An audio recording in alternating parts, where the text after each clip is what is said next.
United Nations ने हिंदी को उस मुकाम पर रख दिया है जहाँ पर उनकी स्पेसिफिक जो ऑफिशियल 6 लैंग्वेजेस हैं, बेसिकली इनमें आती है इंग्लिश, फ्रेंच, रशियन और चाइनीज़, इस तरह की ज़ुबानें आती हैं, जिनके मुकाबले पर अब हिंदी आ गई है। और वो क्यों आई है? वो इसलिए आई है क्योंकि अगर हम 1947 से लेकर अब तक की बात करें तो इंडिया ने बहुत ज़्यादा प्रोग्रेस की है। हमारे साथ आज़ाद होने वाला मुल्क, बल्कि हमसे एक दिन बाद आज़ाद होने वाला मुल्क जो है वो इतना आगे बढ़ चुका है क्योंकि इन्होंने कुछ इजाद ही नहीं किया, इनके पास कुछ है ही नहीं बात करने के लिए।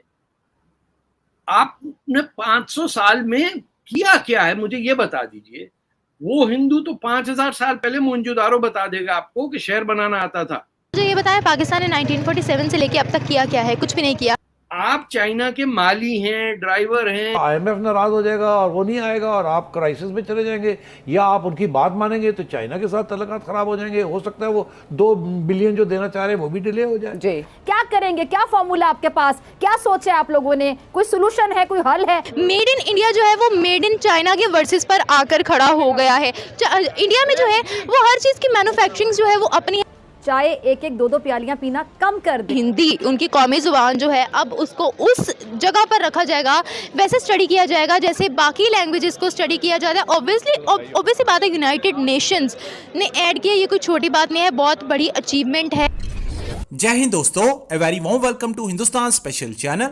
संयुक्त राष्ट्र महासभा ने हिंदी भाषा को अपनी भाषाओं में शामिल कर लिया है। यूनाइटेड नेशन के 1946 में प्रस्तावित पास के प्रस्ताव के तहत कहा गया है कि यूनाइटेड नेशन के उद्देश्य को तब तक प्राप्त नहीं किया जा सकता जब तक कि दुनिया के लोगों को इसकी जानकारी नहीं दी जाती। इसी उद्देश्य के तहत भारत की राष्ट्रभाषा हिंदी को भी शामिल कर लिया गया है। संयुक्त राष्ट्र महासभा ने पहली बार हिंदी भाषा से जुड़े भारत के प्रस्ताव को मंजूरी दी है। भारत की ओर से ये प्रस्ताव लाया गया था। यूनाइटेड नेशन ने माना कि संयुक्त राष्ट्र के कामकाज में हिंदी व अन्य भाषाओं को बढ़ावा देने की जरूरत है।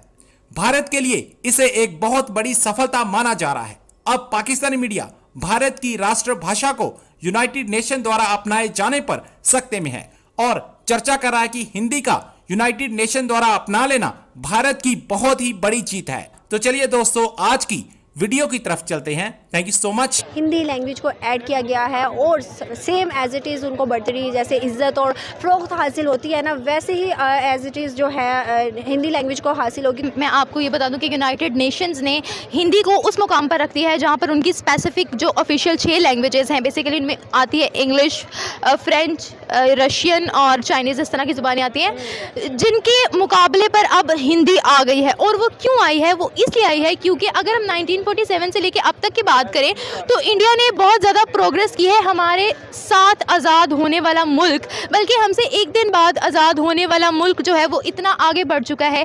हर फील्ड की ही बात कर ले, आप एजुकेशन को पकड़ ले, आप IT को पकड़ ले, आप बिजनेस को पकड़ ले, चाहे आप किसी भी इंडस्ट्री को पकड़ ले, तो इंडिया की मैन्युफैक्चरिंग जो है वो अपनी है। इसके अलावा सबसे बड़ी बात जिसको हम एशिया में सुपर पावर कहते हैं, चाइना को, चाइना की हर प्रोडक्ट, हर एप्लीकेशन जो है वो इंडिया में इस वक्त बैन है।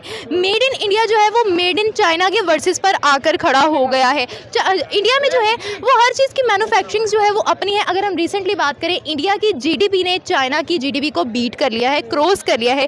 8.2% के रेट से इंडिया की GDP चाइना की GDP से ऊपर जा रही है। ठीक है, अब जहां हम चाइना को देखते हैं वहां अब इंडिया आ गया है। हम देखते हैं कि आने वाले सालों में इंडिया सुपर पावर है। हर छोटी से छोटी चीज़ की मैन्युफैक्चरिंग उनकी अपनी। आप स्पेस में बात कर लें, आप डिफेंस के सेक्टर में बात कर लें, अग्नि 4 उनका एक अभी रिसेंटली मिसाइल जो है वो लॉन्च हुआ है जो कि बहुत ही ज़्यादा स्ट्रॉन्ग है। उसके अलावा स्पेस के सेक्टर में देख लें, अपने उनके सैटेलाइट्स हैं, अपना उनका स्पेस स्टेशन है। इसके अलावा अगर बात की जाए अमेरिका की, US जो कि सुपर पावर है, नंबर 1 पे है, उसका business partner, number 1 trade partner जो है वो इंडिया है। चाइना कहीं पर भी नहीं है, इंडिया हर जगह है। अगर आप टेक्नोलॉजी की बात करें, गूगल, सुंदर Pichai CEO Indian, YouTube, Twitter की बात करें, उनके CEOs भी जो हैं वो इंडियन है। क्यों? क्योंकि वो लोग इस वक्त जो है हर सेक्टर में हमसे आगे जा रहे हैं और ये उनकी मेहनत का नतीजा है। यूनाइटेड आप मुझे ये बताओ कि इस तरह का फ्रॉक जो है वो कभी पाकिस्तान को नहीं मिला। पाकिस्तान इस सारे स्टेडियम में कहीं नज़र नहीं आता हुआ है। आप मुझे ये बताएं, पाकिस्तान ने 1947 से लेकर अब तक किया क्या है? कुछ भी नहीं किया। आप क्या समझती हो कि इंडिया के साथ ऑल ओवर द वर्ल्ड हर मुल्क ही तकरीबन ट्रेड कर रहा है, एक्सपोर्ट इम्पोर्ट उसकी इतनी ज़्यादा एक्सपोर्ट ऊपर चली गई है, सिर्फ एक पाकिस्तान है जिसके साथ वो बहुत पीछे है एक्सपोर्ट इम्पोर्ट में, इवन के पाकिस्तान के ताल्लुक भी किसी मुल्क से इतने खासे नहीं हैं। देखिए बात की जाए अगर इंडिया के ताल्लुकात हमसे अच्छे नहीं है, ट्रेड नहीं हो रही, तो बात यह है कि हम लोग अपनी अना का शिकार है। हम एक खित्ते को लेकर इतना एक दूसरे के पीछे पड़ गए कि हम जानी दुश्मन बन गए हैं। हम पसंद ही नहीं करें ट्रेड करना। हालांकि इंडिया जिस तरीके से आगे पहुंच गया है बिज़नेस के सेक्टर में, अगर ट्रेड होती है, अगर बिज़नेस होता है तो दोनों ही मुल्कों का फ़ायदा, नो डाउट पाकिस्तान का बहुत ज़्यादा फ़ायदा है इस चीज़ में अगर इंडिया के साथ ट्रेड होती है। लेकिन मेरा नहीं ख्याल कि कभी भी होगी। एक खित्ते को लेकर हम लोग जो हैं बस एक दूसरे के जानी दुश्मन बने पड़े हैं। हमें शुरू से वो कहते हैं ना एक इंस्पिरेशन हासिल करना, वो हम नहीं हासिल कर सकते। हम तो ये तक नहीं एक्सेप्ट कर सकते यहाँ खड़े होके कि हमारा नेबरिंग कंट्री जो है वो इतना आगे निकल गया है। इस चीज़ का इम्पैक्ट तो बहुत ही अच्छा पड़ा। हिंदी उनकी कौमी ज़ुबान जो है अब उसको उस जगह पर रखा जाएगा, वैसे स्टडी किया जाएगा जैसे बाकी लैंग्वेजेस को स्टडी किया जाता है। ऑब्वियसली बात है यूनाइटेड नेशंस ने ऐड किया, ये कोई छोटी बात नहीं है, बहुत बड़ी अचीवमेंट है। और अब जिस तरह से हिंदुस्तान अपने आप को प्रमोट कर रहा है, अच्छा अगर मैं बात करूँ ना बाइडन की, ऑस्ट्रेलियन पीएम की, जापानीज़ के पीएम की, तो उन्होंने नरेंद्र मोदी जो कि प्राइम मिनिस्टर हैं इंडिया के, उनको बहुत ज़्यादा अप्रिशिएट किया कि अपनी कंट्री के लिए बहुत अच्छा काम कर रहे हैं। आप चाइना के माली हैं, ड्राइवर हैं सर। अगर ये चाहते हैं कि इनके रिलीजन की इज्जत हो तो ये दूसरे के रिलीजन की इज्जत क्यों नहीं करते? नहीं, क्योंकि इन्होंने कुछ इजाद ही नहीं किया, इनके पास कुछ है ही नहीं बात करने के लिए। आपने 500 साल में किया क्या है मुझे ये बता दीजिए। वो हिंदू तो 5000 साल पहले मोहनजोदारो बता देगा आपको कि शहर बनाना आता था। आप तो रेगिस्तान से आए हैं जहां लकड़ी नहीं होती थी, जहां कहते 5 वक्त का वजू करो, और अब पानी नहीं था, 5 वक्त का वजू कौन करता था? तो सर जो हिंदू हैं वो रिएक्ट क्यों नहीं करते जब मुस्लिम्स उनके लिए गलत अल्फाज इस्तेमाल करते हैं रिलीजन के लिए? मुझे एक सेकंड, मुझे मेरे एक दोस्त हैं वो कह रहे थे मेरे शो में ही कि जी हम उनसे हाथ जोड़ के कहते हैं कि आप हमारे रिलीजन की इज्जत करें, और वो नहीं करते। मैंने कहा वही हाथ एक उसमें से एक हाथ लेके कान के नीचे धर दें तो सही हो जाएंगे। आपके ख्याल से सख्ती करनी पड़ेगी, क्या करना चाहिए? नहीं, देखिए इंडियन जो एक फ्रेम ऑफ माइंड है, आप उसको पिछले 5000 साल में देखिए। हिंदुस्तान से कभी कोई निकला ही नहीं है किसी दूसरी कंट्री पे अटैक करने।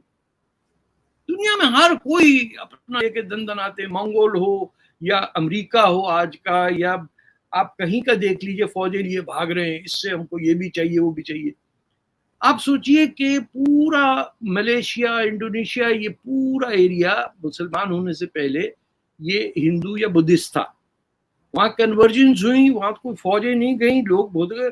वो अब भी अपने हिंदू एंसेस्ट्री की रिस्पेक्ट करते हैं। गारूदा एयरलाइंस है, उनके करेंसी के ऊपर गणेश हैं, कोई कॉन्ट्रडिक्शन नहीं फील करते, उनकी जबानें, कल्चर मिली हुई हैं। हमारा एटीट्यूड ये है कि हम अपने आप को गाली देते हैं।